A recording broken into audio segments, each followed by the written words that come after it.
4 তাৰিখৰ পৰা হৈছে যদুমণি কোঁৱৰ, তাক কিন্তু দৌকলি বুলি ক'লে চবেই চিনিব পৰা নাইকিয়া হৈছে। মানে তেওঁ ধান চান কৰিয়ালে, ওচৰৰ মানুহে বহুত ধান কৰিয়ালে, শুকাজান তিনিআলিত চব্জি দোকান দিছিলে, চব্জি দোকান বন্ধ কৰি আহি এখন বাইকত আহিছিলে, বাইকত লগৰবোৰে কৈছে আৰু তাৰমানে বাইকত এখনতে গৈছে, সি হেনো চাৰিআলিত নামি দিলে, নামি সুধিলে হেনো লগৰটোৱে সুধিলে, ক'লে যে মই পুৰঙাৰ ফালৰ পৰা আহোঁ, পুৰঙাৰ ফালৰ পৰা আহোঁ বুলি ক'লে। তাৰপৰা মই ফোন কৰিলোঁ, ফোন কৰিলত ক'লে যে মই এজেগালৈ যাম, বোলে ফোন নকৰিবি।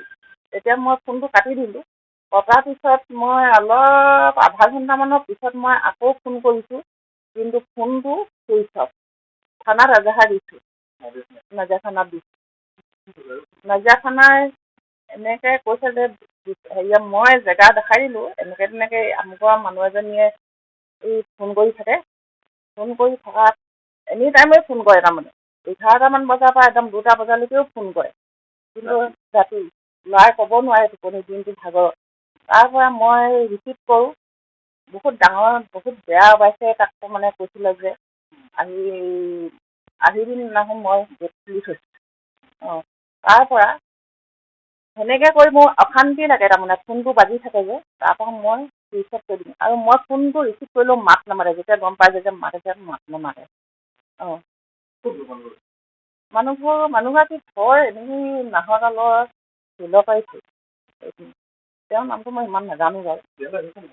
ইয়ালৈ আহি আগত এদিন তাই আমাৰ ল'ৰাটোৰ লগতে আহিছে, ভাত পানী খাই গৈছে, আৰু এদিন মানুহজনৰ লগত আহি মদে ভাতে খাই গৈছে, তেনেকৈ কৰি।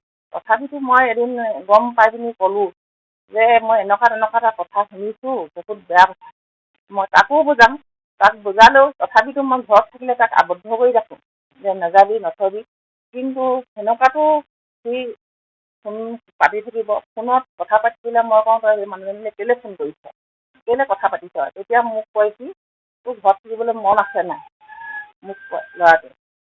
মই তেতিয়া মনে মনে থাকোঁ আৰু এইবোৰ কাজিয়া পেচাল হোৱাতকৈ যে যি কৰ কৰ, তেনেকৈয়ে থাকোঁ। মই সন্দেহ মানে তেওঁলোকৰ ঘৰত সেইদিনাখন চোৰ সোমাইছে বুলি কৈছে। পুলিচ গৈছিলে, পুলিচ যাওঁতে কৈছে যে চোৰ সোমাইছিলে খেদি পঠিয়ালোঁ। আৰু চোৰ বুলি ক'লে ওচৰৰ মানুহো তাৰমানে খেদাখেদি কৰি আহিছে ল'ৰাই আহিলত সেইকেইজন ল'ৰাকো সোধ কৰিলেগৈ। তেওঁলোকে ক'লে যে চোৰ কৰিলত আমি খেদি গৈছিলোঁ, কিন্তু আমি চোৰ দেখা নাপাওঁ।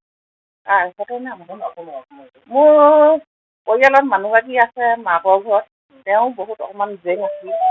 তাৰপৰা এতিয়া মই ছোৱালীজনী মই 3টাই আছোঁ। ছোৱালীজনী এতিয়া 8 বছৰ চলিছে, প্ৰথম শ্ৰেণীলৈ গৈছে। আৰক্ষী সোনকালে মই আজিও ফোন কৰিছিলোঁ, আজি এতিয়া বেছি দেৰি হোৱা নাই। তেওঁ ক'লে যে বাইদেউ আপোনালোকৰ আমাৰ ঘৰৰ দুজনো গৈছিলে পুলিচৰ লগত, তেওঁলোককো ক'লে আপোনালোকেও খবৰ চিটিব, একো ভয় নকৰিব। কিন্তু তেওঁ আজি ক'লে যে আমি তাতো মানুহ অকণমান ৰাখিছোঁ, কিবা এটা লিংক পালে সন্দেহ মানে সেনেকৈ কৰি যদি চোৰ ওলাইছিলে, চোৰটোতো দেখি নাপালে হয় নহয়, চোৰটো এতিয়া ক'ৰ, চোৰকেইজনী সিয়ে আকৌ, মোৰ ল'ৰা হ'লেও মোক চোৰকেইজনী সিয়ে। এতিয়া বৰ্তমান মই বিচাৰোঁ ল'ৰাটো জীৱিত হওক মৃত হওক ওলাব লাগে, আৰু দুখীয়া শাস্তি পাব লাগে। এইটো মৎস্যপূজা কোঁৱৰগাঁও বুলি কয়, সেই জেগাডোখৰ নাম শিলবাৰীৰ ওচৰত। তালৈকে গৈ থাকে, তাৰ পৰাই ফোন আহে। নামটো মই ইমান নাজানো, গগৈ